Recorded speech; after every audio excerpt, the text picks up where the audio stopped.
Hey everybody, this is Alan Hensley, and this is video number 6 in my 10-part series on the 10 ways to prioritize how you save. And step number 6 is save for a home down payment. So this is, something you want to ensure that you're taking all the right steps to save for your own retirement, to make sure you're paying off any high interest rate credit card debts, ensure that you've got an emergency account. But step number 6, we all understand that owning a home can be a really powerful tool in terms of automatic savings.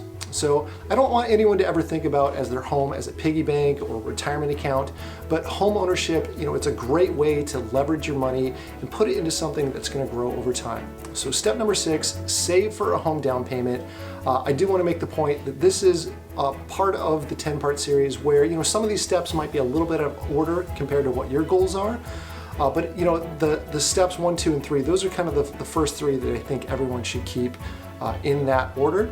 But step number 6, saving for a down payment on a home.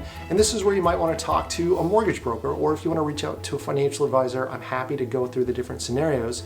But figuring out what that right amount is for a home down payment, it's going to be different for everyone based on where you live, how big of a home you want to buy, and then of course, how much debt you currently have. So this is video number 6. I've got a few more left. If you found this helpful, make sure you stick around. And of course, if you have any questions, don't hesitate to reach out.